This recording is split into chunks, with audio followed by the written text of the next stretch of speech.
Welcome to the Sharpe Club. It's a bit past 9 p.m. on the East Coast. I know I'm a few minutes late, but that's okay. Don't break my stones too bad. I'm out here trying to get people on. It is tough to do, and we are trying to talk about a very interesting topic this evening, one that I think not enough people are talking about. It is the idea is the online environment actually hurting or helping our IRL? For those who don't know, you boomers, that means in real life.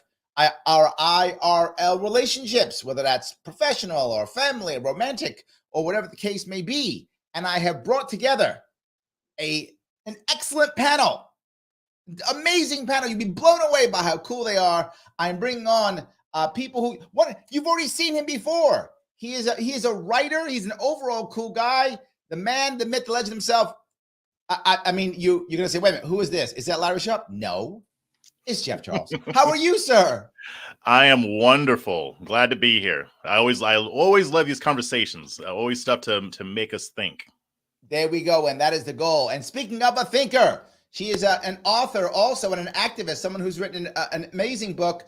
She has been busting her rump here in New York State, just like I have. I'm so happy to have her here. The one, the only, Molly Smash. How are you? I am doing wonderful. So happy to talk about this topic.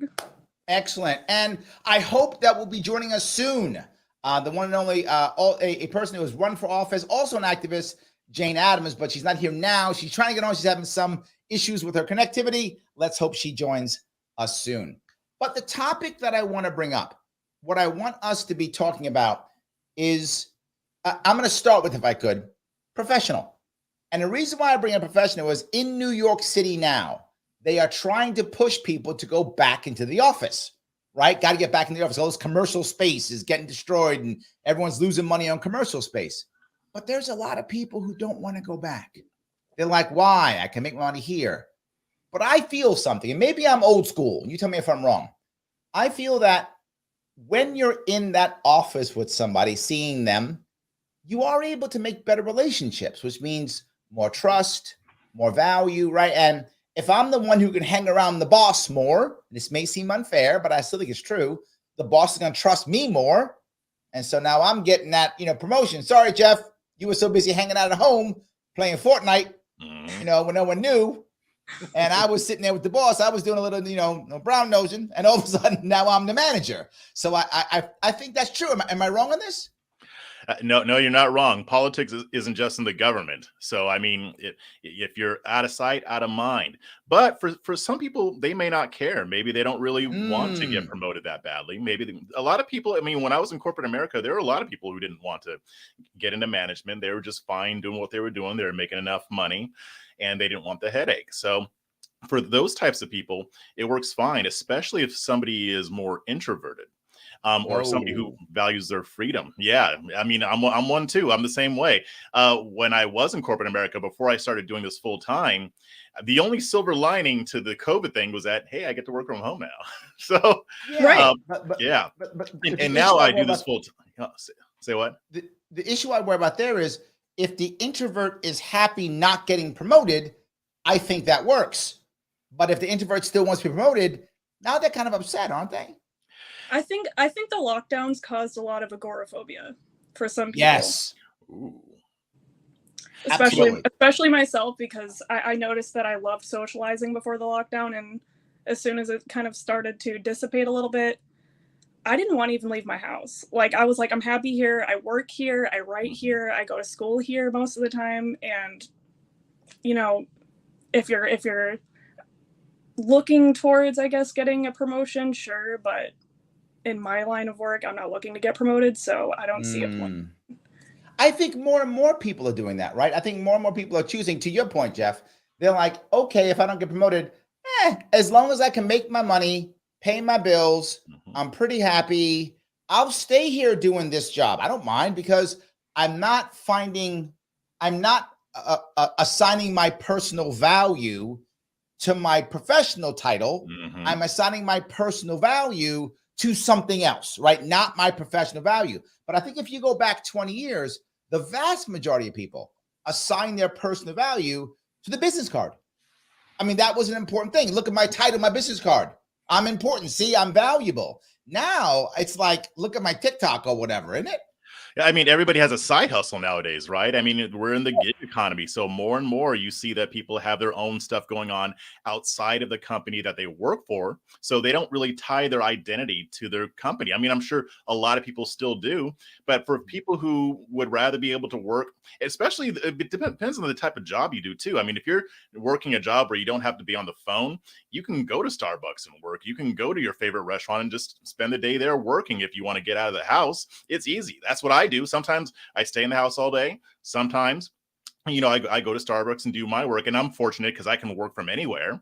But if you're tied to a company, then it's for a lot of people, it just makes more sense. And I think that's a lot of people aren't wanting to go back into the office. And I think part of it is the agoraphobia that you mentioned, Molly, because I remember seeing all these op-eds when COVID started winding down, saying, I don't want to go back to work, or I don't want to go back to normal. They wanted to kind of stay on a self-imposed lockdown, which if that's what they want to do, fine. It's good. It has its perks, but at the same time, like, it's not a good thing at all. It's not a good thing at all to want to isolate yourself. Like, that's my worry, Molly. Yeah. Yes, keep going, please. Walk down that road, please. Well, I have noticed, like, being less motivated to want to get out and be political or do anything really. Like, even going to the grocery store, I'm like, I feel very tense. I feel the pressure of anxiety, and it was never like that. It just turned me into a completely different person, and I don't like it. Like, I am privileged to say that I can work from home and I can do, I can get by just fine being at home, but there's nothing good about feeling anxious to the point where I have to stay inside because of, state lockdowns. And I think that, I'm not alone in this at all. Yes, that was my point, right? So to your point, Jeff, you're saying, well, I can make money at home, right? So I'm okay, or I could survive at home. But what happens when you lose your job? Or what happens when your AI takes your writing job away? Hint, hint, Jeff. So what happens when that happens, right? You actually have to get out of your house and apply. And that's and you don't know how, Molly, because you don't want to. You haven't done it in 3 years. Right. That's terrifying. My bigger issue, right? Or even worse, you don't know how, you can't do it, or I'll go one step further, your resume's broken. Right. So the people who were out there looking at X, Y, and Z, who did go out, their resume looks awesome. Your resume looks like you were sleeping for 3 years. Right. Are they gonna say, what happened, Jeff? You got 3 years of no work. Resume? I don't know. Yeah. I signed a non-disclosure agreement. I was working undercover for the feds. Right. Yeah, you are fed, but that's January 6th was you. They're gonna be like that, right? They're gonna be doing that kind of thing. Or you did a little stint in prison? What happened? So I do worry about that piece too. I do think it's a problem. So I know, Jeff, you think it's positive, but I mean, Molly's right, isn't she? That there's some negatives to this professionally. I would say, especially for somebody who does what I do, the negative is in more in like, is it healthy to just stay at home all the time? I mean, as far as AI, I mean, in my position, I do a lot of commentary. So that's really I give my opinion. It's hard to replace that with AI because that needs a human touch. I mean, I was teasing you, Jeff. I was playing. No, but there's truth to that. I mean, because if it were just straight reporting the facts, AI could replace that. Possibly. But also even doing videos and podcasts. I mean, and that's what I do. But at the same time, to Molly's point, is it healthy to stay at home all the time? I mean, because even if you do have a side hustle that you do and you're at home, you can still put a lot of that on your resume. But as far as healthy, it's not good to be isolated, even for introverts who enjoy being alone. Right. And I have to, when there's something social going on, I have to force myself to do it. Because I am introverted and I'm like, oh, I don't want to go. And then once I actually get there and start interacting with my friends, I'm like, okay, this is cool. It kind of starts to unwind and then you feel comfortable. Yeah. Then you're glad that you went. And I always have to remind myself, you don't want to go, but when you do, you're going to be glad that you did. And that's always been the case. But we do have to take more responsibility for that. We have to take that more into our own hands because it's 100%. Not something that we can take for granted. Well, now you guys have to come to my events. That's your excuse. So anyway, I want to bring in, we do have Jane. Jane is with us now. We have brought her in. Jane is also an activist, also a candidate, and someone who I think will also help us with this introvert extrovert thing, the one and only Jane Adams. How are you, Jane? Hey, I'm great. Thank you so much. I was having really bad connection issues, but I am outside where everything is all right. I love it. I'm That glad looks to see so you. beautiful. Wherever you are, I want to be there. I'm fake outside. See? So almost. I'm fake outside. So yes, kind of. Yes, I'm really bad green screen outside is what I am. So I'm glad to have you here. So Thanks. since you just showed up, let me do a little bit of admin if I could. If you want to follow these people, the people who have been so good to give us some time, you can please follow Jane if you would on Twitter at I Love Jane Adams. If you would, you can follow Molly at Delta Asher Hill, or you can follow Jeff at Jeff Charles Jr. all on Twitter. Or if you go to the description on both YouTube or Facebook, all of their connections are there. Please do that. If you like what you're hearing, then do me a favor, click that like button. I have to get past Mr. Go Rhythm. Al Go Rhythm is always trying to stop me. So let's get past Mr. Go Rhythm if we can. So click that like button. It will help tremendously. And also, please, if you're watching on Twitter, retweet this now. That would be very helpful if you do that. If you want your chat to go to the front, you can super chat me if you are on YouTube, if you want to, at Larry Sharpe YouTube. I would appreciate that tremendously. So, Jane, we were just talking about this idea of being professional and the online world of everyone being online, and then not being able to, or failing to, or hurting when it comes to now going to meet people in person. So, Yeah. Go ahead, please. So, I kind of heard in what you guys were talking about a little bit, and yeah, I think there's definitely an issue with people spending too much time on the internet, and particularly men. I think it's very important for men to learn how to respond to like visual cues, physical cues from women. And I think it's really important for beating men. Us up, Jeff. I think it's really important for men to learn how to seduce a woman. And I think it's, I like this. Nearly impossible to do that over the internet. I mean, context gets lost in text and tweeting and all posting and all this stuff. So it's really important, I think, for men to just go out there and just take a risk. I live right by the campus here in Las Vegas, and boys will come up to me all the time, like these 18-year-old football jocks, and they'll be like, "Hey, baby, can I get your number?" And I'm like, no, thank you so much. And I tell them, keep doing this. You're doing great. I'm too old for you, but you're doing great. Keep going. You're not too old for an 18-year-old boy. Maybe he's never too old. Thank you, Molly. Molly's with me on this one. Isn't that age ain't nothing but a number. That's exactly right. Yes, absolutely. Come on, but now. Men, I definitely think men need to be more adventurous and just go out there and talk to women. I think this has hold on. Let me touch this piece here. You have hit a very important piece here. Some of you may or may not know this stat, but right now there's about 7 million American men who have basically opted out of the workforce. They're called NEET, N-E-E-T, which is not in education, employment, or training. They are called NEET. That's what they're called. Not in education, employment, or training. They're doing nothing. They're just watching like my show. They're doing that, right? Which is, by the way, a smart thing to do, but you shouldn't do that 8 hours a day. That would be a bad thing. A couple hours a day is fine, but not 8 hours a day. It's a mistake to do that. But they're called NEET. This is exactly your point, Jane. These men have opted out of society.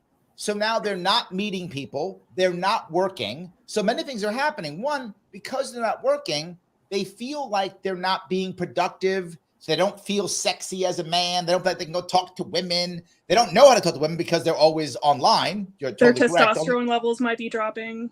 Bingo, exactly right. That's happening too. So all of a sudden, we're having problems. So now we've got, the 14 gigachads. The gigachads are taking all the women, and then everybody else gets nothing. I don't know if that's, Jeff and I are gigachads, so we get all the women, so it's fine. I'm saying all the other men, not us. That's all I'm saying. The other men, not us. It worries me seeing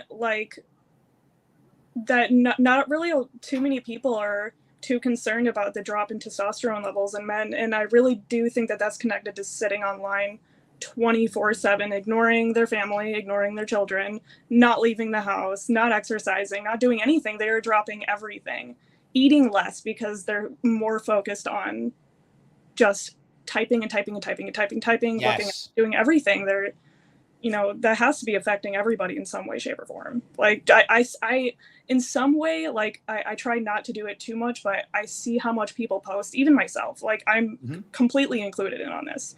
And I just see people posting over and over and over and over and over again from midnight to the next day.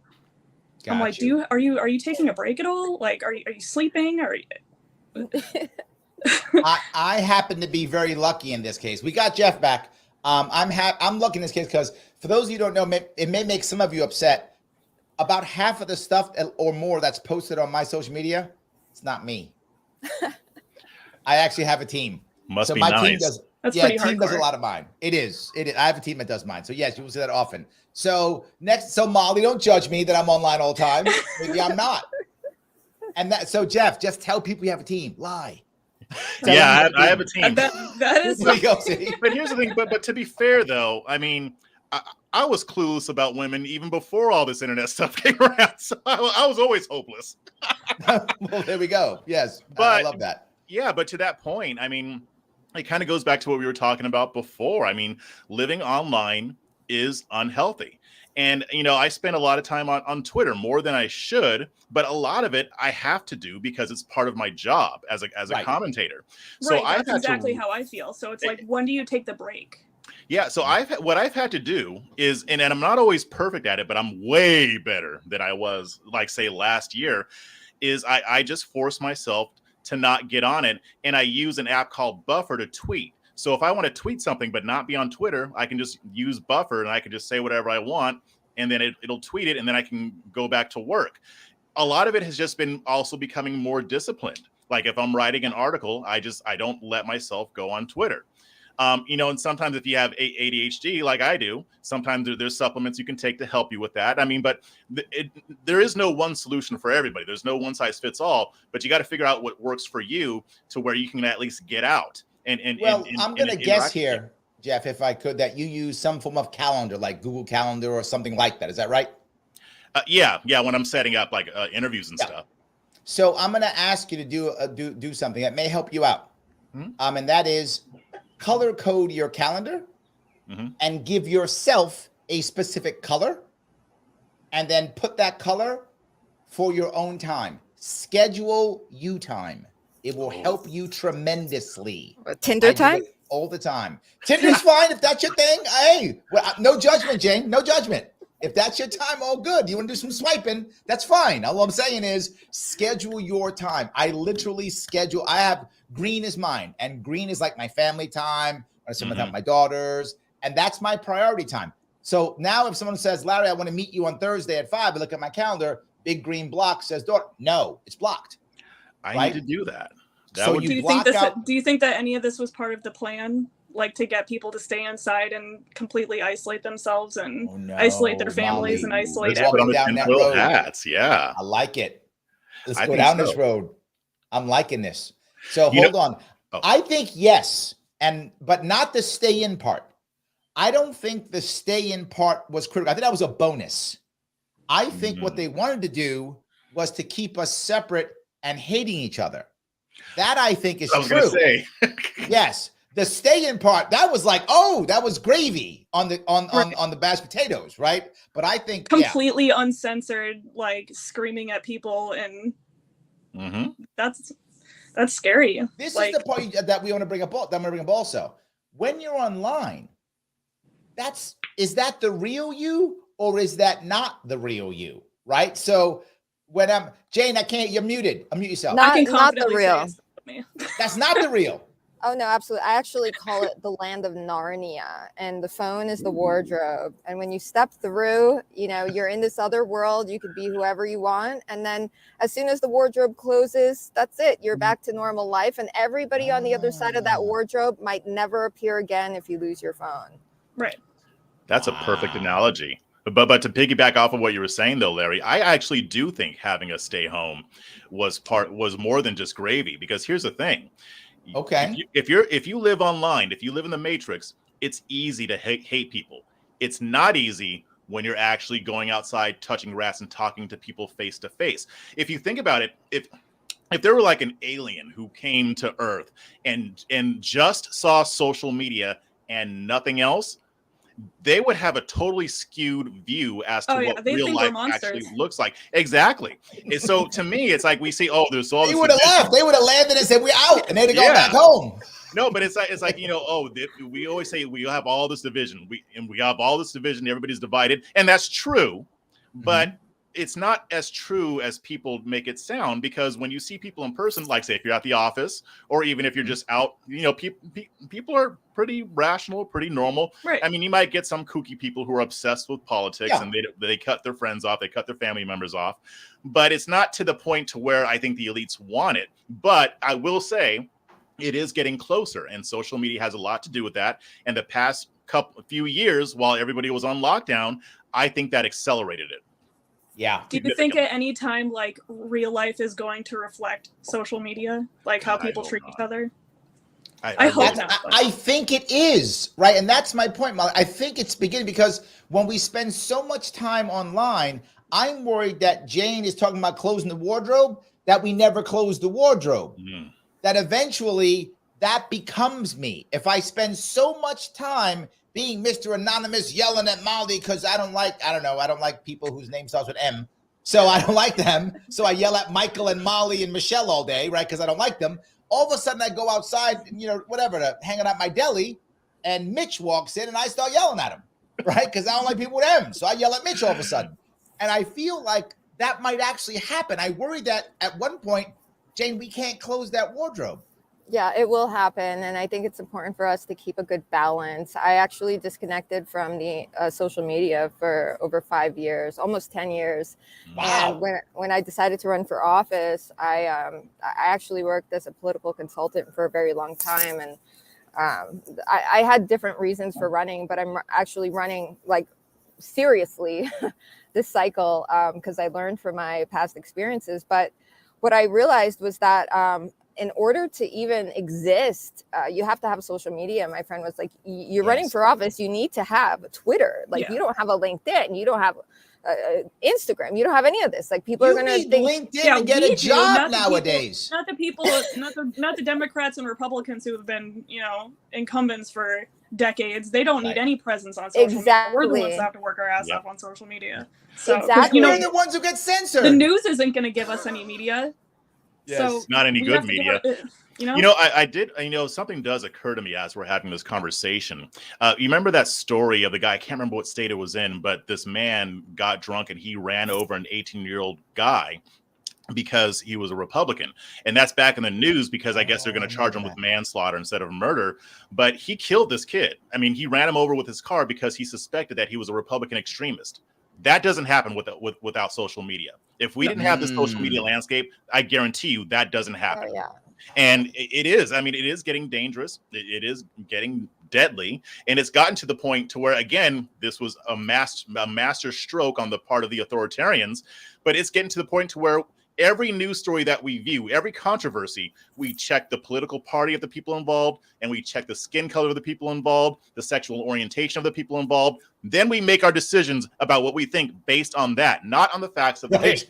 Right. You know, if the in FBI fact, we don't even care about the facts. That's not important. About the event or the facts. No. Yeah.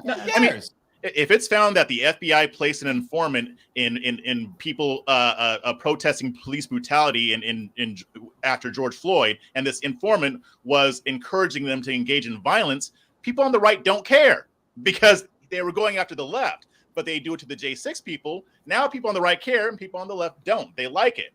But the reality is that the government's doing it to all of us. And when we're isolated in our echo chambers and we're at home, we're not touching grass, and we're so focused on social media, and they're driving this toxic hyper-partisanship, that's even more dangerous. Because why would the FBI stop if they know that only half of the country is going to care if they're caught doing something bad?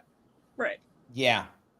But I got to tell you, I feel like that was happening in cable news too, and still is, right? I think it is. If you watch, I remember, maybe it's the same now, but I used to watch Fox and MSNBC many months ago when Tucker was on and when Rachel Maddow was on, because Rachel Maddow was the star of the left, Tucker was the star of the right. So I'd watch both of those and say, okay, whatever they're saying, That's what the hardcore people are saying, right? So I got it. I'm good.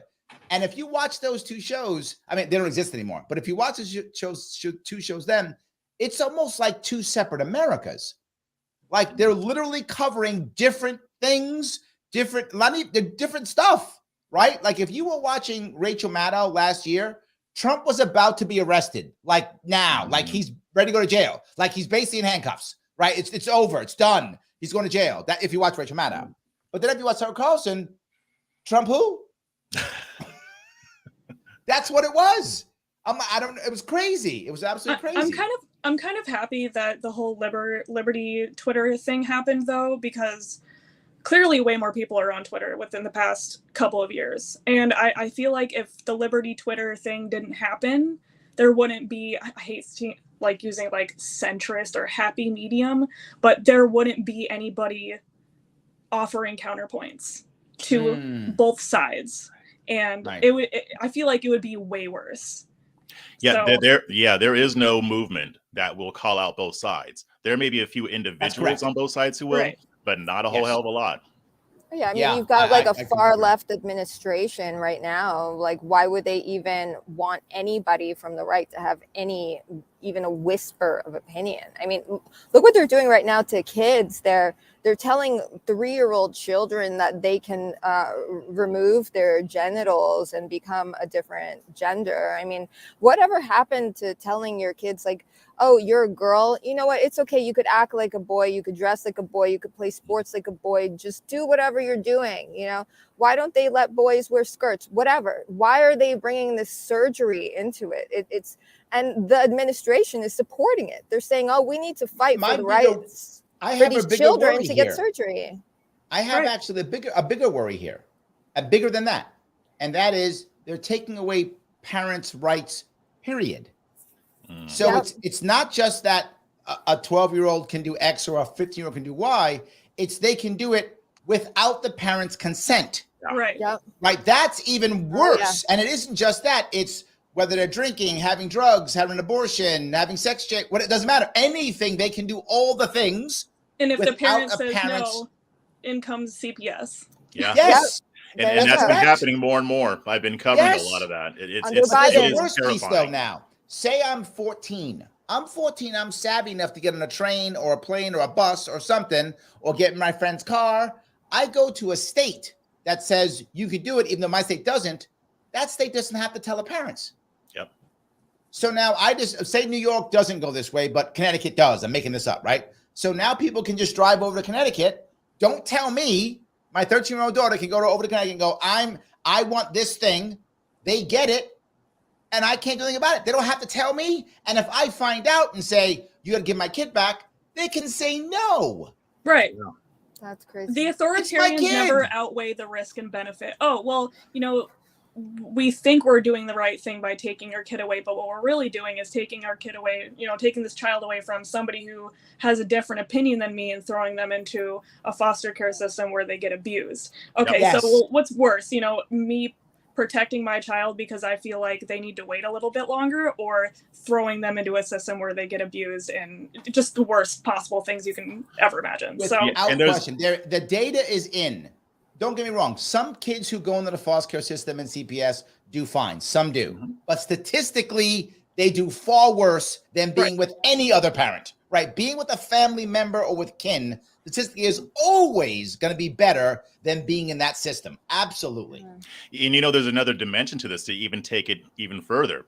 In Maine and Virginia, they have introduced, and this legislation probably won't pass right now, but they introduced legislation that would make it a crime punishable by prison if you're a parent who does not affirm your child's gender identity. They want it to where they can not only take your kid away, throw them into the system, but also throw you in a cage for not affirming, because that's child abuse, according to these disgusting, demonic, evil people.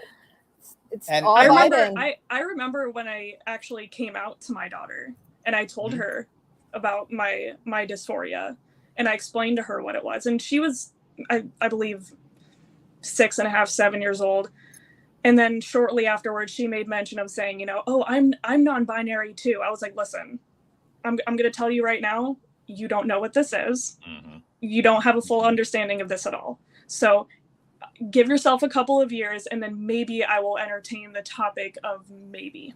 That's the farthest I'm going, is entertaining the topic of maybe. A couple of years go by. What's your gender? I'm a girl. Why? Molly, I had a Like I had a 80% of similar kids grow out of it. situation. Yeah. Yes, I had a similar with my kids, right? And this goes back to social media. Social media is what is it when kids are lost and alone, they want to feel connected. And any group on social media that is a marginalized group will be open to others because they want to join whatever that group might be, any gender or sexual minority or any types. To be clear, even the crazy white supremacist, even them, right? Every single group that is marginalized will be open to others to come in. So Right. my daughters thought this. My daughters are 19 and 13, and they both thought the same. They grew up in it, TikTok and Twitter and whatever. And they came to me similar to you, Molly. Dad, I'm not sure. I don't know. And I did what you said, Jane. I said, awesome. Go to school. That's it. That was it. Great. Do your homework. Awesome. Walk the dog. Right. Great. Right. Then just go do your live your life. Go be a kid. exactly. Go be a kid. Right. And when my kids were little, I gave them toys of both genders, right? Like that type of like trains and whatever. And I remember one of my daughters, she would grab the train and she would put it on track and she would go back and forth the train like the train's supposed to be. My other daughter was like, the train became a doll. Hi, Mr. Train. So one made it a doll and one put it on track. It doesn't mean that they're not girls or not boys. Exactly. Yeah. I was It a doesn't mean that at tomboy all. my whole childhood, my whole even young adult life, I guess.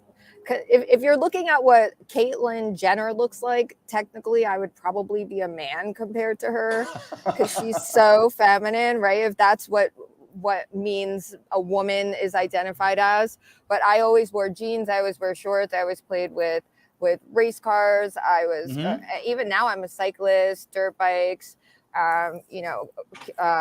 ATVs, just hardcore shooting guns, playing in the mud, playing with insects, spiders all over. Right. Like that's like stuff boys do, right? Stereotypically. So according to, what the media is telling people now, they would come to me and say, look, you're behaving like a boy, so you must be a boy. So we're going to have to, put a knife to your body and make sure that you look like a boy. And it's like, is that what we're really going for? Is that all people want is the aesthetic? Because if you're looking for the aesthetic, like just get into fashion, learn about style, read some Vogue magazines. Like you'll find what you're looking for. You don't need to have surgery. If they're saying like men can have vaginas and women can have penises, then why do they need to change anything about them? Yeah, and it's like I don't understand. Should not, if it's about sex, I think when and this is also going back to the topic of dating and sexuality and things like that, if gender is really just about sexuality, it's like you don't really need to alter your genitals in order to have pleasure having sex with a partner. But that's what they're doing. They're taking away their pleasure. Somebody actually told me something once, and I remembered this was interesting concept that I hadn't thought of. She said there's a difference between being homosexual and homogenderal. That's what she said. And I was like, what? And she said, what that means is she's a lesbian. And she said, so I like women. And her words are, that means I like vaginas.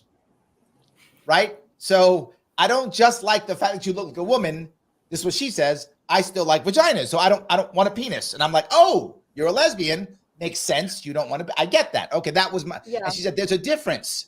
Right. So just because so that the gender and the sexual organs matter to many people. And I think that's what she was talking about. And that was like,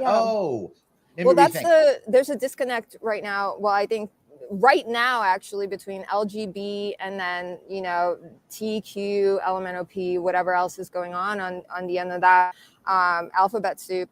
But I'm bisexual. I don't really like talking about my sexuality, but because LGBTQ is such a big topic, it's like I'm constantly talking about my sexuality, which is like disgusting. It's like, why are children even talking about sex, right? If I, as an adult, feel uncomfortable talking about the fact that I'm bisexual, why are children talking about their sexuality?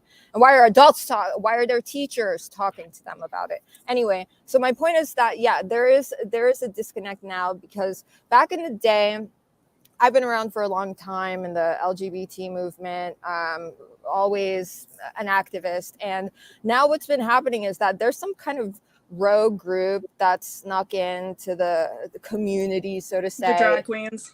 and taken over. But the thing is, drag queens used to be, just totally cool. I mean, like, Yeah. look at Patrick Swayze did a movie about being They're a a drag totally queen. different breed now. They are Right? not the same phase. They were drag queens were gay boys that had too much fashion for one gender, and that was it. They were ladies, graceful. They knew how to dress and have a good time. One friend to drag bars for their bachelor party. So much fun. It's so much I'm fun. like the only person who's never been to a drag show. I'll take you. They're fun. And that was because because, they can be, Jeff, you and I are boring, I guess. Sometimes I feel boring. Here's I'm the a thing, straight, it's like, I don't even I'm know a very straight vanilla. man, hold on, who's been with the same woman for 23 years. I feel like I'm boring. I don't know. Am I doing something wrong here? No, you're doing right. it right. You're doing it right. Doing it right. Yeah, I'll take that boring any day. The drag Okay. shows are at a nightclub for adults at night, because adults know how to have fun in the dark.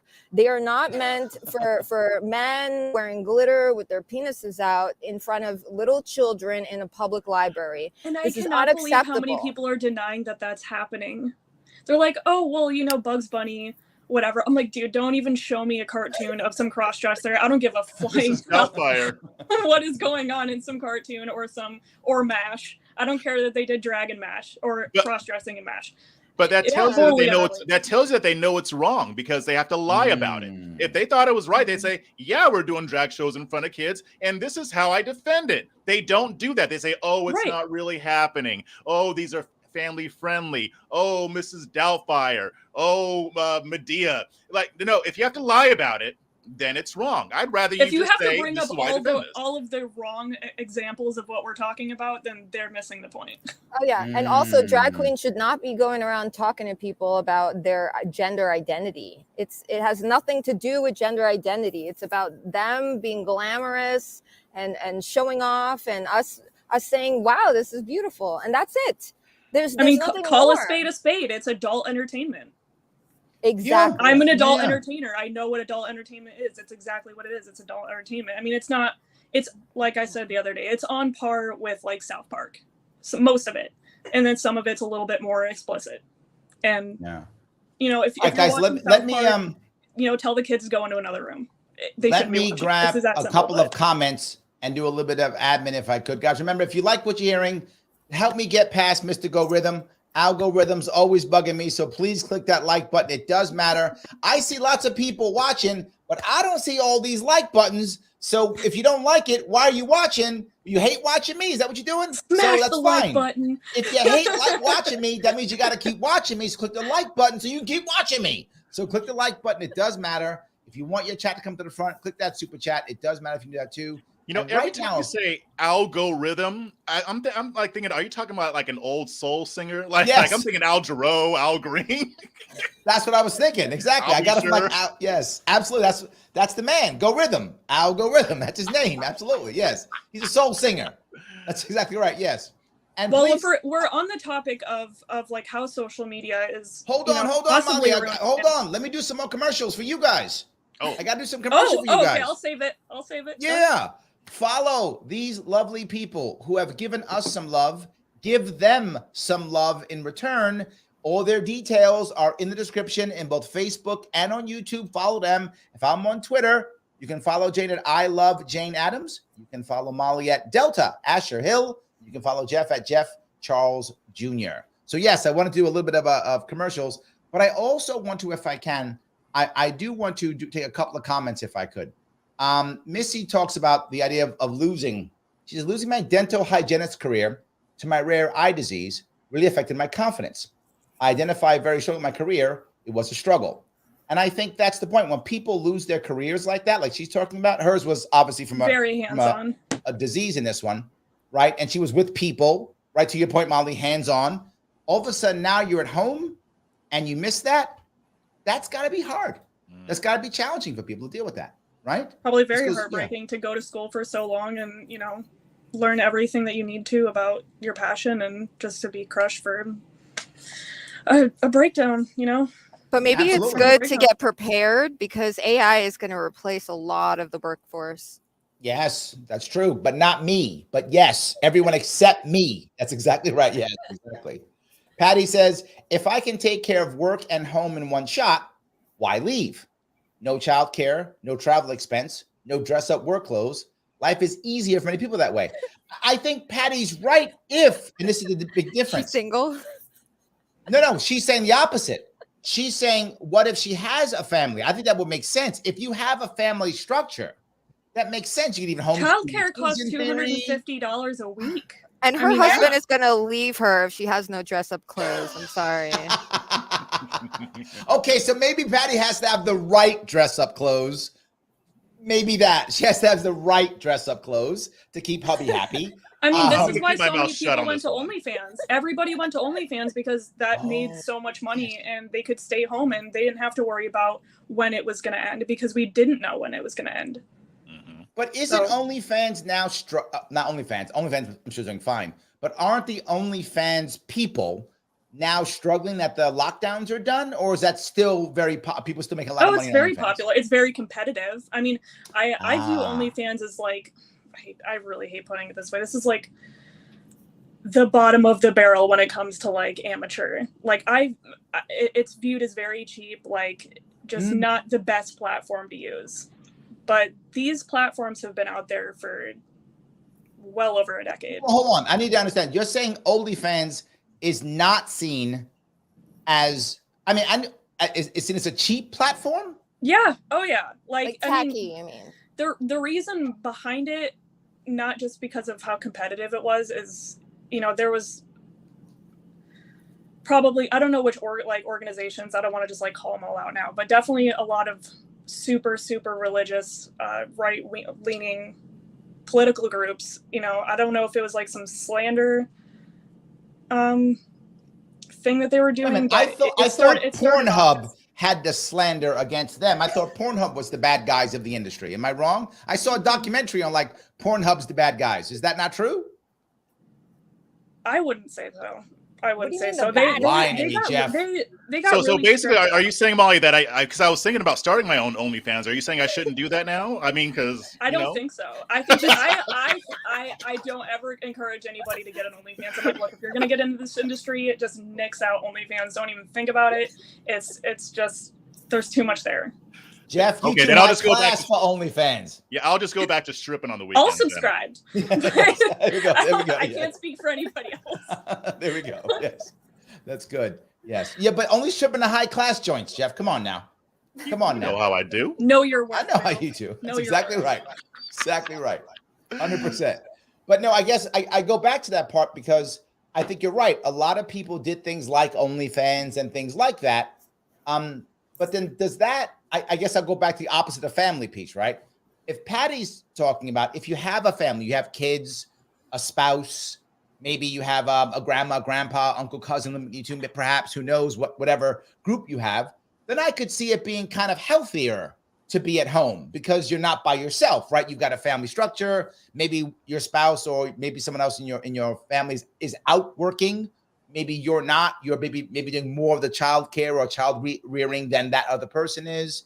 Maybe something like that. I mean, that sounds healthier to me. Am I wrong? Yeah, but how isolated is that person going to be? And I understand it's good for, you know, stay-at-home moms and caretakers, raise their own kids. And I get that. I love it. I think it's a great idea.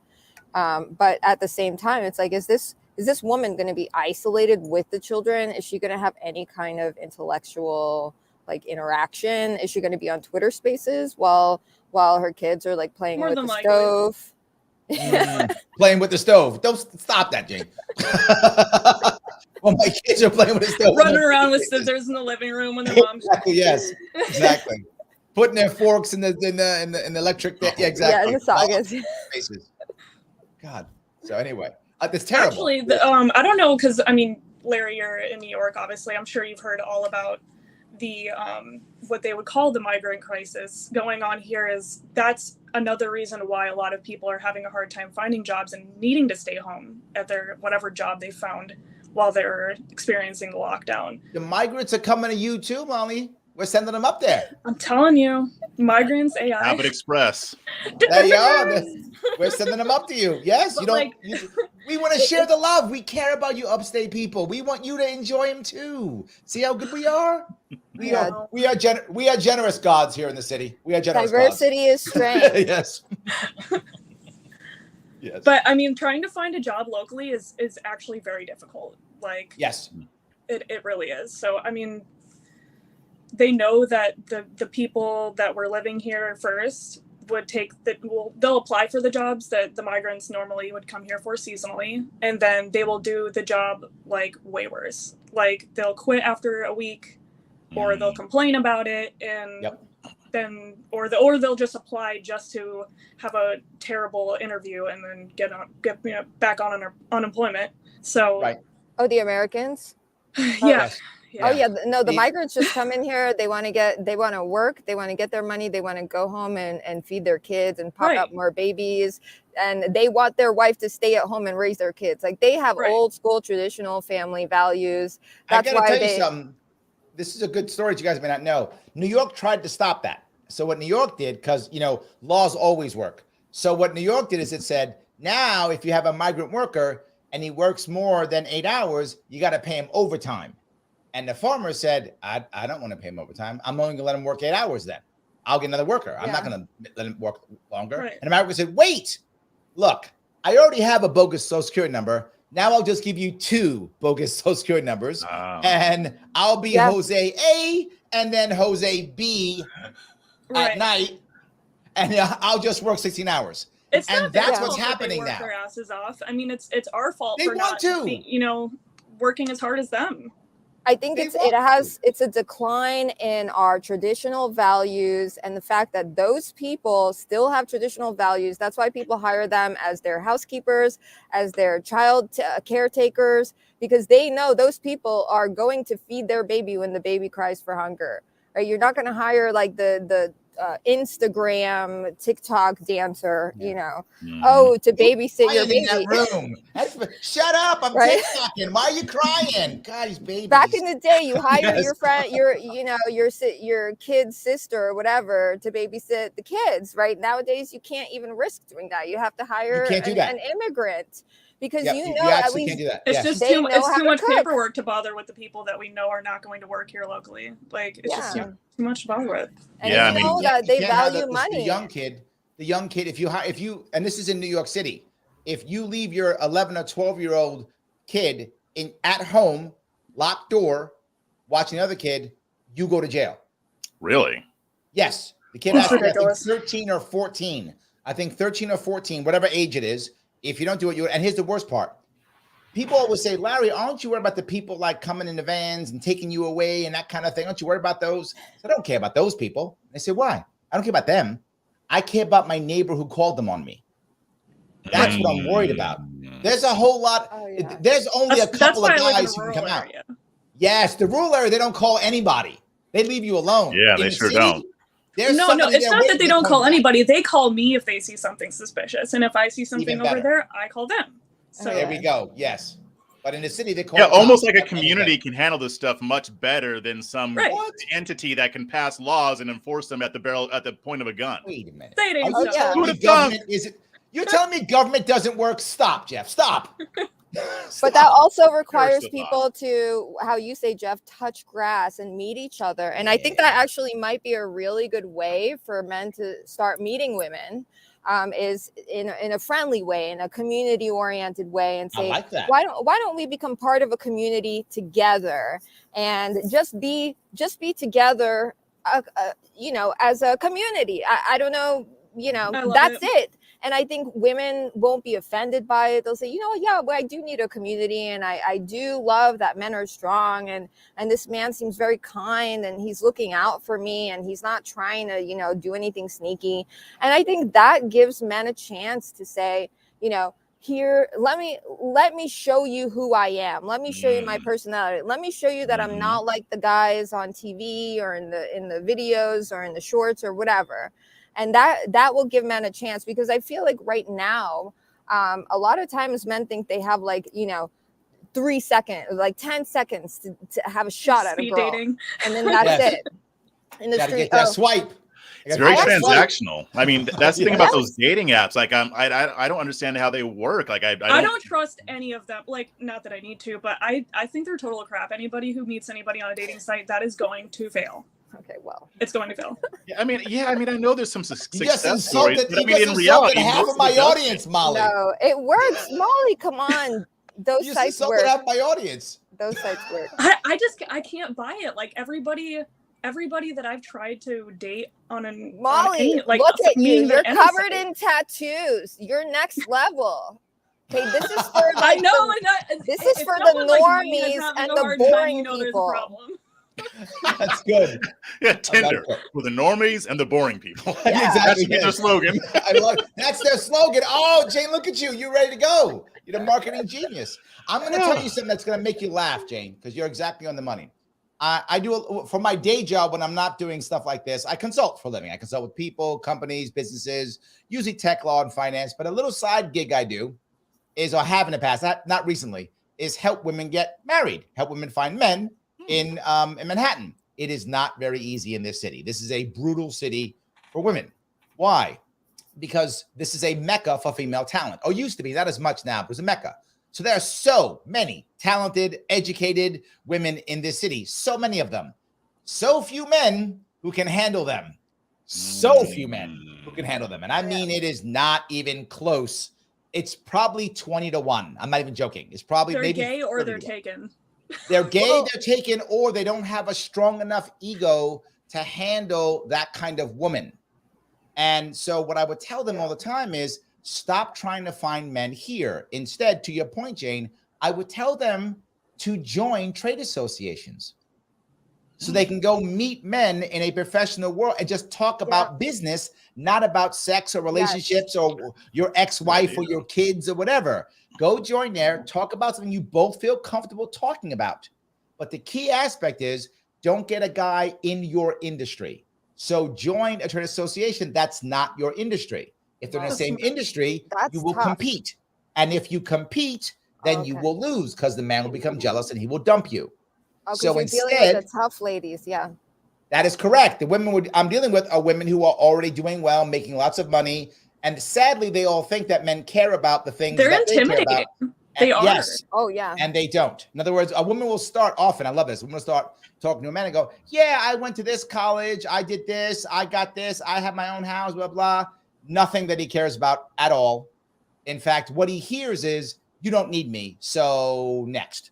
That's what he actually hears. You know what? I think it's a very interesting point, because with all this talk about gender studies in school, I'm surprised people aren't talking about like how sensitive men are and how women need to be more aware of men's sensitivities, right? So, for example, like what you were saying is that men don't want to hear about women, bragging, oh, I did this and I accomplished this and I'm so successful and I'm this and that. It's like men want an opportunity. Like, men don't really get a voice to be heard. So when they do get a chance to speak, they want someone to hear them. They want to feel like they're being listened to and acknowledged and praised. Which is not going to happen if we're all staring at our phones while they're trying to talk to us. And if women are so busy thinking, oh, well, I need to show this man that I'm better than him, that I'm stronger than him, that I'm more confident than him, when are women gonna have the opportunity to finally give men a chance to be proud of their work? I mean,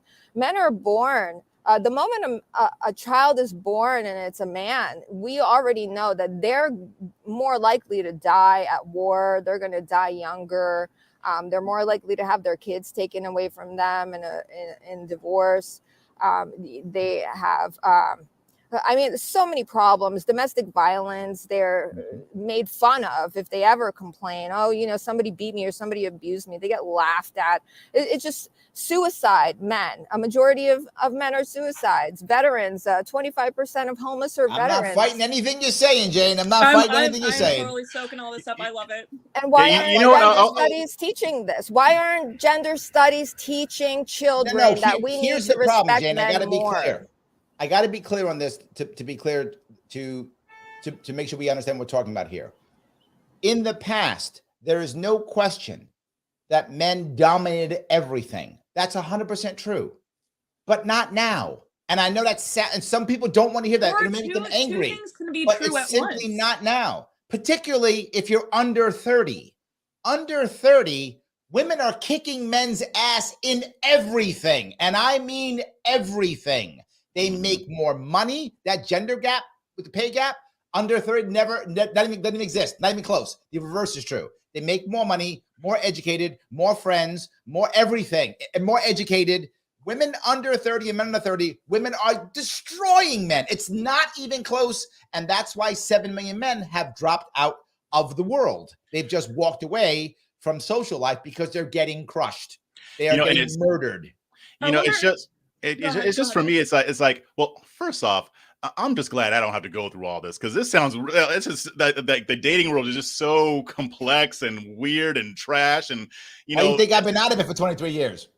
Yeah, exactly. And I'm just glad that I don't have to deal with it. But the question I want to ask, though, is like, what is this going to do to society? If it's becoming even harder than it is right now for men and women to come together and understand each other's needs, what does that portend for the future of our society? I mean, like Jane, you alluded to it. I mean, they don't teach this stuff in school they don't teach men and women how to relate to each other.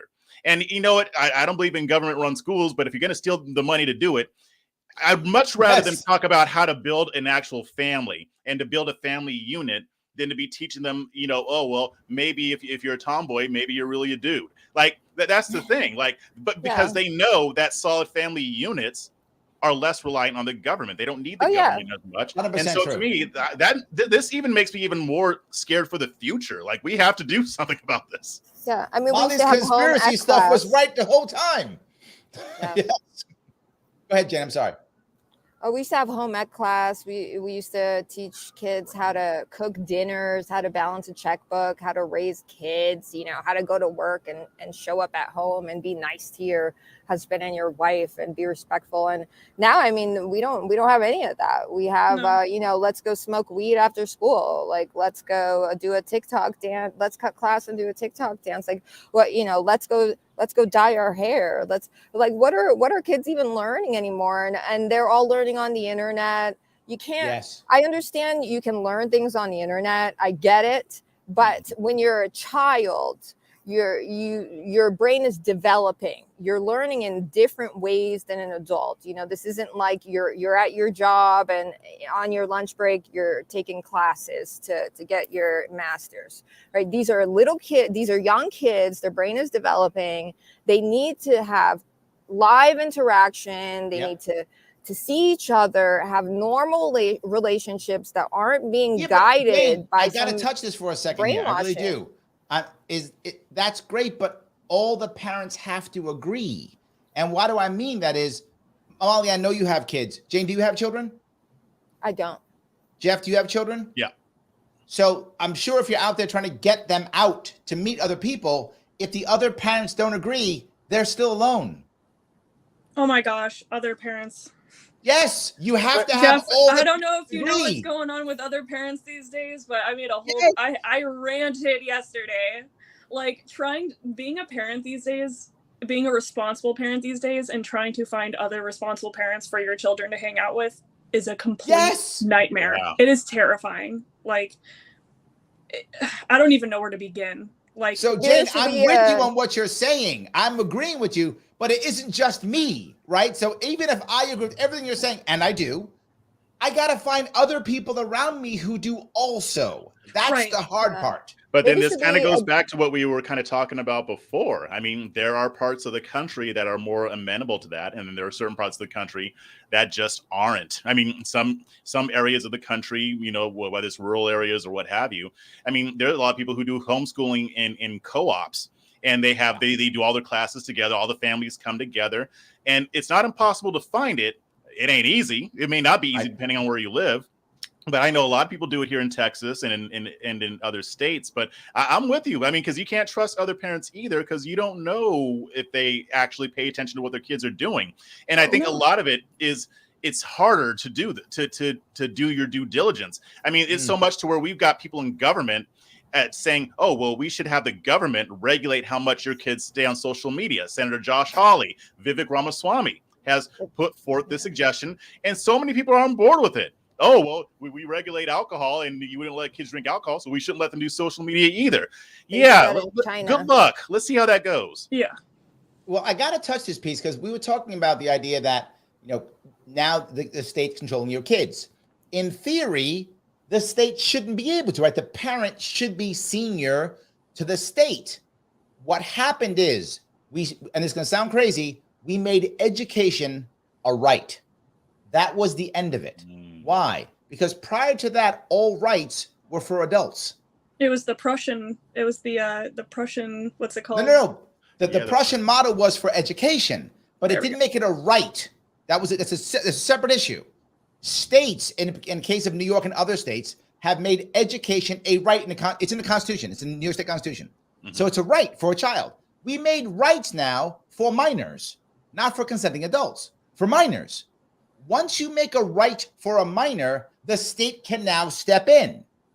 So if you do what you're saying, Jeff, and the state steps in and now regulates children, well, the state is now senior to the parent. And that's exactly what they're pushing towards. I mean, yes. and we see it a lot on the left, but I'm seeing hints of it on the right too. 100%. They want the government to be in the role of the parent, and it's even more than a right. It's also mandated. It's compulsory. We have compulsory education. If you don't send your kid to school, they'll take them away, possibly throw you in a cage. Hold on, but hold on. If it's not a right, that means you can decide what type of education. Right. Right. So I can send my kid to a private school. I can homeschool them. But if I make education a right, then the government must ensure they're educated the right way. Right. The curriculum. The even if you want to homeschool them, you have to follow the New York City or whatever curriculum. That is the only reason that I'm not homeschooling right now. Yep. That is the reason. Sounding very familiar. But how tight is that curriculum? I think they only need, I'm not familiar. I take care of my friends' kids now and then. So listen, I've taken care of so many, I live in Vegas. So let me tell you, a lot of the people here that have night jobs, they live a certain type of lifestyle, and I've seen the type of lifestyle their kids live around. So I kind of have an idea about what you mean by finding the right parents to have your kids hang out with. But I've seen, you know, people in tough situations raise their kids still. And this also, I think you guys mentioned earlier, how it's better to keep the kid with their original family than sending them to a foster home. So, I mean, that also kind of touches on each other, but oh my gosh. So when somebody's homeschooling, I can't imagine like some of these parents that I've watched their kids raising their kids in the daytime as well, you know, educating them. And I think it's good for them to have a variety of influence. It's easier than you would think, Jane. It's easier than you would think. I homeschool my kid. I homeschooled my daughter for 2 years when we had the lockdowns here in New York City, because her school was a prison. And when I say a prison, this is a true story. When she would walk to school, and you can think of New York City school, it's a big building like any other building in New York City, right? It's not like it's a separate building, but it's like a school. It's just a big building. So once she put her foot, I'm not joking, on the sidewalk, there was a jackbooted thug who was at the door screaming at her to put her mask on. She had to put her mask on as soon as she touched, I'm not joking, the sidewalk of the school building. Are you And kidding then me? when they got in, they had to stay 3 feet apart, not 6 because the disease knows kids, I guess, whatever. 3 feet apart from each, right? And against the wall, they couldn't talk to each other. When they went into classrooms, they couldn't talk in class. Oh, Then yeah. when they would, remember that? Then they went into lunch, and in lunch, half would eat while the other half sat against the wall, so they couldn't see each other and talk. And they had The to sit in toddlers would be alphabetical order. separated in 4 different corners. Yes, They would all that's have, correct. all have their own player area, and they were not allowed to play with other children. With And I masks literally on, said, away from children, way farther than 6 feet away. Prisoners had more rights than my daughter. Literally, prisoners had more rights. I said, I'm out. I'm homeschooling her. And they would it say wasn't that hard. if you don't go along with that, then you're abusing your kids. No, Correct. it's you jackbooted thugs who are abusing kids. And what Yeah. pisses me off about this is that none of the people who put that into place will ever be held accountable. Never. They use the government to abuse children for 2-3 years for no good reason, and nothing Yes. will be done about it. Yes, and that was the reason for the mass increase in violence, particularly here in the cities. And they'll never say it. They'll make every excuse. They'll ban more guns, or they'll ban more people, or they'll open. It's all mental illness. No. It was 2 years of lockdowns. It was 2 years telling 16, 15, 17-year-old boys, you can't go to work, you can't go to school. And by the way, we're going to make sure that you can't get any goods so that all the black market goods are extra expensive. And the gang leader said, thank you. Oh my God.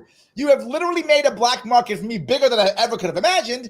And you've recruited my army of young men for me. Thank you so much. Here are guns. Go do your work. And that's what they did. What's the violence? Most of the violence is gang violence, which is gangs enforcing contracts because they're black market. They can't use cops and courts. So the only way of exercising their rights is through street violence. And that's how they do it, street justice. And that's how they do it. And the second piece that happened during this great time is the people who had mental illness now have an addiction problem because they were isolated for 2 years. And the people who were addicted now have a mental illness problem because they were isolated for 2 years. Are now back to their addiction. Yes. And these are the ones that absolutely. didn't die from fentanyl that Correct, increased yes. over the pandemic. Yes. And in New York City, people don't know this. New York City is a city of about 8 million people now, right? We've lost about 500,000. It's about 8 million people in New York City. Only about 10 or 15,000 people do all the crimes. That's it. It's the same people. Yep. It's the same people. That's why when that guy Neely was killed, he was arrested 44 times. He was one of the 10,000. Oh yeah. Yeah, No. It's even the the same shoplifting. people. Yeah, even that wave of shoplifting that you're having. Same that people. Mayor Eric Adams. It was the same 304 people that were doing most of it. Yes. Really? It's the same people. And their solution again and again. is to put in kiosks in stores to give them resources to find other ways to deal with their issues than shoplifting, and to put the onus on store owners to participate and to collaborate together to identify these people to make sure that whatever. Meanwhile, law enforcement isn't going to do jack about it. That's interesting to me because this is all new to me right now. This part's new to me. So if you could educate me a little on this. 100% true. That's what happened. And again, where do people go? Well, they go to the subways. Why? There's no place to go. So they go to the subways. That's where they congregate. So now I have people and they go, well, we'll just build more shelters. They can't go to the shelters. If you have a mental illness, you can't handle the paperwork and bureaucracy required to go to a shelter. So you just don't go. You just can't handle it. Right. If you have an addiction problem, you can't bring drugs to the facility. Yeah. So what are you going to do? You're jonesing. You're not going to the facility. Right. You got to get your fix. You're not going. So you can build all the facilities you want. The mentally ill and the people who have addiction problems aren't going. They can't go. They're not going to go. It's a waste I think the of only time. section of the homeless population that I saw completely unaffected by the lockdown was the train hoppers. Yes. And Yeah, also, of by the course. way, the working poor. The working poor were okay. They survived because the working poor, a lot of people don't know, a chunk of the homeless are working poor. And the working poor chunk of the homeless, they were able to manipulate because they had a family. A lot of tradespeople. Correct. They were able to somehow deal with it. Many of them were able to horribly deal with it, but to actually deal with it. It's some of them And in were. the midst of all this, like your governor is trying to create more criminals because Because she wants to ban cigarettes. I mean, like, she wants to ban What? tobacco products. Like, straight Yes. up ban cigarettes to where if you want to smoke a cigarette, you're going to be a criminal. You're going to see more. You thought Eric Garner was bad. You're going to see a lot more of those if she gets her way. Like these are the priorities that these people have. Yes. It's outrageous. I'm actually doing my show tomorrow on now New York City is considering, believe it or not, monitoring your meat consumption. You got it. Oh, hell no. Mm-mm. Oh, yes. Monitoring your meat consumption because, the Please third tell me that's largest just New reason York City and not right not now, upstate New York City, it's coming to you, Molly. You know we send all our goodies to you. We send all our goodies to you, all of them. You're going to get all of them. You gotta because I'm not worried 'cause I'm information on that, like vegan. the meat I'm getting a monitoring. job as a butcher. That's it. That's the only way around this. Go Yes, vegan, it's insane. guys. Yes. Well, look, I don't actually mind vegan. In fact, if you go to New York City right now, vegan, and this is my example, by the way, Jane, veganism is my example of a positive way of making change, which is people weren't forced to be vegan. And if you go back to New York City about 25 years ago, you struggled to find a vegan restaurant. Now, every corner. Everywhere. Yeah, Every corner, vegan I've been restaurant. vegan for Yes. 10 years. This is the same thing I tell people all the time. I say, you don't have to pass laws to make change. We've got Correct. Burger King, KFC having vegetarian vegan meals now.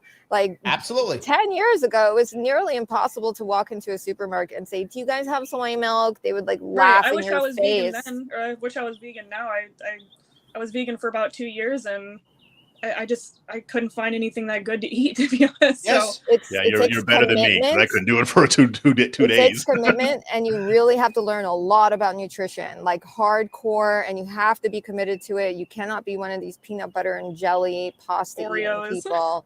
Yeah, it has to be like a hardcore nutrition, produce aisle lifestyle. And a lot of these people think, oh, vegan, we're just going to eat these impossible burgers and stuff. That's not how it works. That's poor nutrition. it motivates you to want to learn how to cook different things and different styles. Yes. It's fun, actually. Like you learn a lot of different like cooking methods just because you're so interested in wanting to make what you used to enjoy taste a little bit different, or in a healthier. I encourage people, I always tell people, do not go vegan, do not even try to go vegan, but try to incorporate more plants into your diet. So if you ever look up vegan recipe, like a salad, try to learn how to make new types of salad. Now, hold on, but if I have a salad, that means I can't put meat on a salad, though. No, put meat in your salad. Put ranch dressing so on your I'm winning salad. then. I'm good. Okay, we're winning. Okay, we're good then. No worries. Put I'm good. more Yes. plants Yes. and then add whatever meats and dairy you want onto it. Look but at just that. get I like some how more you're thinking, plants in Jane. We're there. good. It's like the All right. cauliflower crust. You can put whatever you Yes. want on it, but it's better. Oh, Yeah. so good. I love cauliflower Yes. crust. Let me do a little bit of admin if I could, guys. Again, please click that like button if you like what you're seeing. Please click the like button. It does help tremendously. I'm not just saying it because I have nothing better to do. I have better things to do besides tell you to click the damn like button. But you're not clicking it. So click it then. Smash that like button. Look, it says Molly Smash. The smash here, is in guys. the name. It's in Smash the the name. like Just button. do it.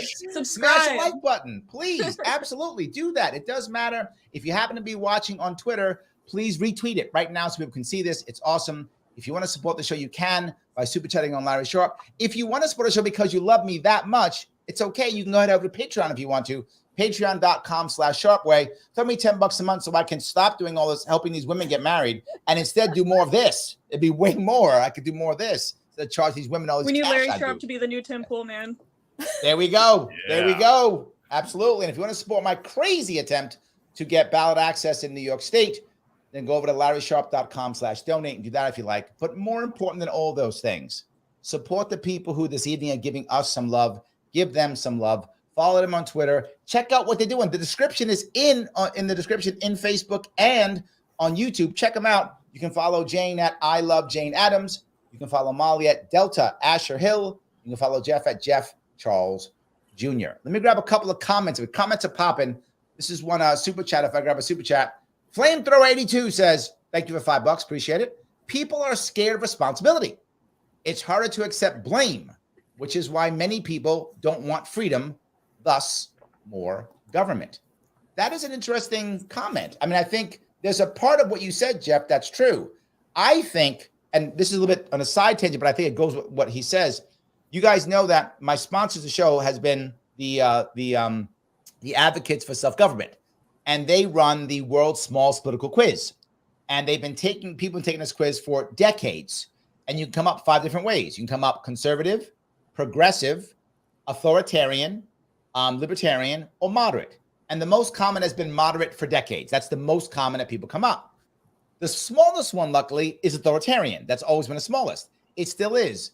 But these last 10 years, been growing. Really? The authoritarian chunk has been growing. Jeff, you are correct, my friend. People are looking for authoritarianism. I mean, in the conservative movement, and I've been sounding the clarion call on this for a while. They don't believe me, but it's happening. I mean, there already is an authoritarian streak. I'm just in most political groups, but it's growing. Like this national conservative movement, which espouses common good constitutionalism, common good capitalism. That's authoritarian. That's what's happening here. So there are more and more people, and a lot of your big name conservative influencers and politicians, they're part of it. So we can expect to see more of this. I mean, and I think a lot of conservatives are becoming even more amenable to the idea of using the government to push their agenda. Like I saw a guy tweeted, and I know the guy, he tweeted today, conservative governors or conservative states should make it so that governors can appoint a mayor instead of having him be elected. Well, you know what? I mean, you're already having Republican legislatures in Missouri and other states trying to take over the police departments of certain cities because they're too blue or they're Soros funded or what have you. Yeah, it's the authoritarianism is not just on the left; it's happening on the right too. Yes, it is. I honestly believe that probably 50% of Americans, or maybe more, would if they could have a king, would be okay with it as long as they could pick it. Yep. As long as they could pick the king, they'd be fine with it. Yeah, it's my king, so it's good. As long as it's not your king, it's just gonna be my king. And they have a hard time separating the Republicans from the conservatives. And to be honest, there really isn't much of a separation sometimes, even on the local level. When I tried to run for office, I remember that the local conservative party reached out to me in an email, and they said, "We're really interested in endorsing you, making sure that you have ballot access." And I was thrilled. I was like, finally, I have ballot access. This is great. And then I remember getting an email just a week later saying, "I'm sorry, we spoke again with their community, and because they didn't like my job, they decided not to endorse me." I was like, so what about my job, made you make this decision? Was it the free market capitalism part? Was it what about, but was it the consenting adult part? Was it the that consenting part? adult, or was it the Well, they have to appeal to the donor. So I've actually been working on a program, I call it, that makes it easy for everybody to run for office. This is actually my number one goal in life, is to get more people involved in the political process, more Americans involved in the political process, because we should not have politicians running this country. We should have Americans that work in politics running this country. Okay, we have to stop looking at people that are qualified to be elected as like these robots in suits that are, tied into Wall Street. The people that should be running our country should be regular people like you and I. We understand how things work. We get it. We can relate to the people. Who knows who the people are going to vote for, who they're going to choose, but we need to get as many normal, everyday people in the race, not these, this class of elite lobby, Wall Street, this shit fuckery, excuse my language. Yes. We need to get everybody involved. And Jane, when you're doing that, do you help people understand like how campaign financing works, like on the local level? Because I've noticed a lot of people struggling with that, especially candidates. So, okay, so yes, everything is a big part of it. So basically, what I'm doing is I'm making it as easy as possible for people to find all the seats that are open where they live, how to apply, how to run, and then I connect them with resources, the least expensive resources for what I call marketing, right? I'm sure there are like nicer words for it.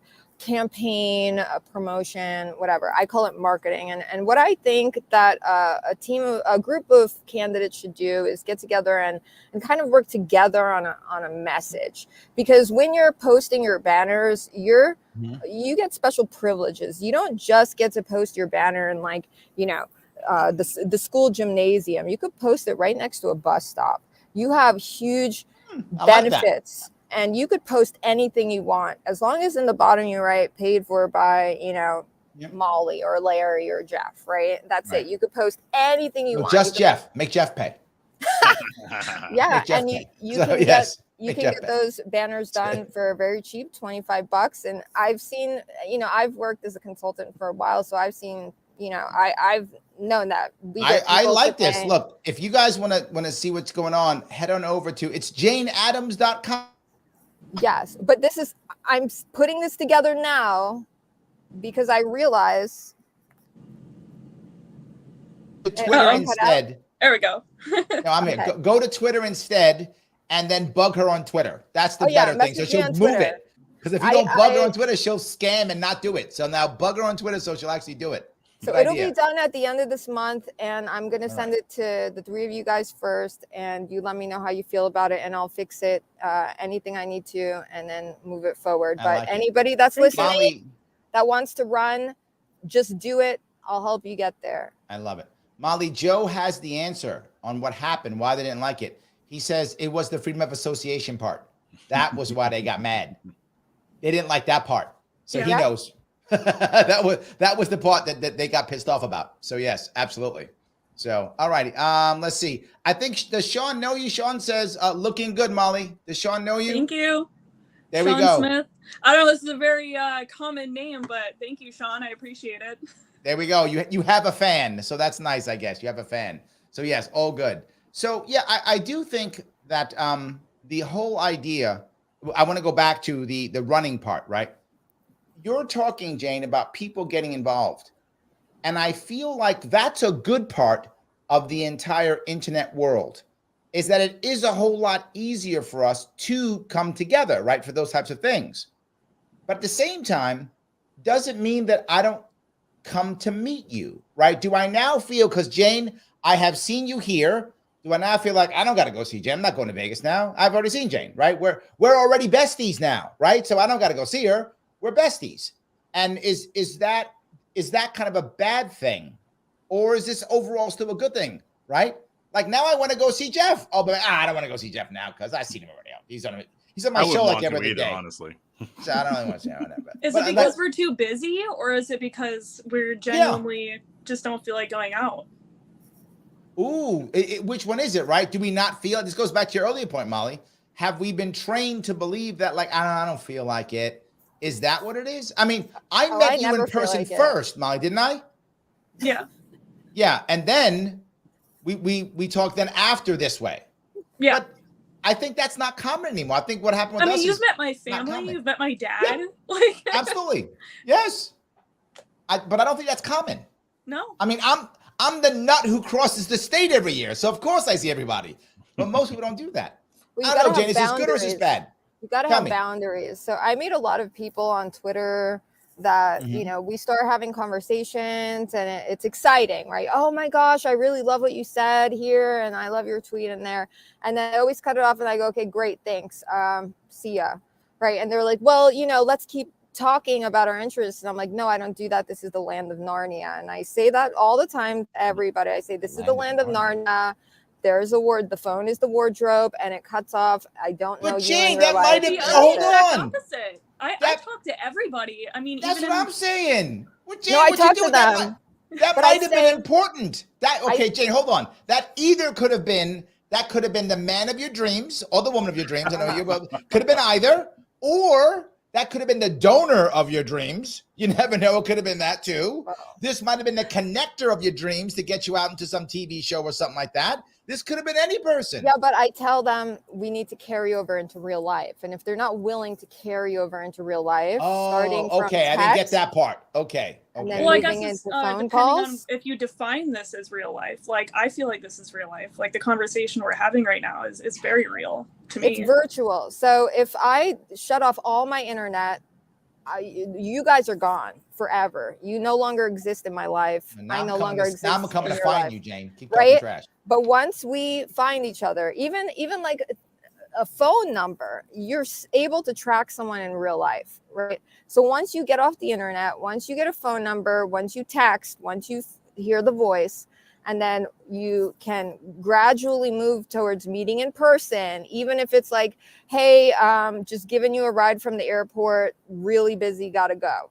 That's it. Once you've made like initial face-to-face contact, now you are actually like real life connection friends. Before that, and that's the way to get to that point, though, because a lot of like, I've met one of my roommates on Twitter. The only thing I knew about them was that they were a veteran and they were a libertarian. They ended up being the best roommate I've ever had. But you pulled off of the internet and transferred into reality, right? But most people, they don't want to make that transition. They don't want to step through the wardrobe. They're terrified. Yeah, I got you. Like social media social media can be like the starting point, right. but you don't want to leave it there. I mean, unless it's just a relationship that you just don't want to cultivate. But if it is somebody who you can connect with on a professional level or what have you, then yeah, it shouldn't stay on social media. It should transfer. Yeah, you probably don't want to actually meet libertarians. I mean, you don't want to actually meet libertarians. Just keep I meet them all the time. Oh, see, that's why you are the way you are. We shoot guns. I watch them cry with Ron Paul books in their hands. That's true. Jane, you have a fan too. Dan says, I agree, Jane. Greens and vegetables need to be used a lot more. See? Yes, used in many ways. I like that. All right, we got another OnlyFans coming up here. I got you. Another one's coming up. No worries. Oh, good. Again, no judgment. Oh, good. I love it. Absolutely. So yes. But by the way, when you were talking about the left-right paradigm and what was happening, Jeff, a lot of people were agreeing with you too. I had a bunch of people popping up going, he's right. He's 100% right. He's 100% right. A bunch of them. So people were all about it. I completely agree. So let's see if I can find that comment real fast. One of them said... here we go. Patty said 100% correct, Jeff. So we all got fans today. Not bad. Not too shabby. I like that. Pretty good. Absolutely. So yes, Missy says, I met Larry on social media. That's true. That is true. Missy and I met on social media, and then I met her in person. I think it was 2018, 2019. I think I met her in person afterwards. So yes, we did. We actually did eventually meet in person. But I'm the crazy one who goes out first. I think it's kind of hilarious that, like, you know, when people see what my job is, they post that meme up. Well, oh yeah, that's nice. That's nice. Well, what's their relationship with their father? Everybody ask Larry. Yes, that's true. Yes, yeah. There wasn't some like absent father who was like, I don't know.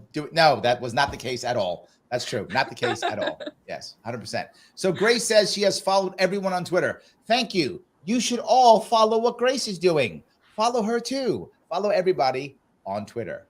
So before we wrap this up, anything you wanna say before we wrap this up? Molly, something you want to say? Jeff, Jane, anything? Read my book. I have a new book coming out. It's an ethnography. I'm super excited to release it. I've worked very hard on it. You can follow me obviously at Delta Asher Hill. And you guys the other book, the memoirs book, the link is in the description to pick it up on Amazon. So if you want to pick up her book, what's the memoirs? What's the book again? I'm sorry. Sexual Liberty and Memoirs of a Sex Worker's Fight for Freedom. There we go. Yes, you can pick that up if you want to. The link is right there in the description. Jeff, anything? Yeah, follow me on Twitter. I've got a book coming up too called Chasing Liberty. So, and that's also the name of my Substack. So check out my Substack. I write a lot on there. Subscribe. I write cool things most of the time. And you can also read my stuff on Red State, and my podcast is A Fresh Perspective. There we go. And his link tree is also in the description. So please check that out. Jane, wrap us up. All right, guys, run for office. I'll make it easy for you. Guys, get off the internet. You got to procreate. Let's make some babies. Flirt with girls face to face. buy them a coffee. No, actually, don't buy them anything. Just talk to them about anything, right? I like this. Don't buy Get anything. off the internet. Get off the internet. Yes. Smell a girl, right? Except for my show. Just Learn watch how to- my show, but then not- get off the internet. Yeah, smell a girl, but not in the Biden way. I'm Not in a Biden Yes. way. okay. Yes. all right. Don't sniff Yes, her. absolutely. Smell her. Not in the Biden way. We don't want to do that. That will be a problem. Absolutely. Guys, I want to say thank you all for watching, all of you who did. Thank you all for coming up. I will be back on tomorrow at 1 p.m. on my show, my radio show out of Rochester, New York, Sharpe Radio. And again on Wednesday, I will be up with a socialist activist talking about how to fix things at the local level. I will see you all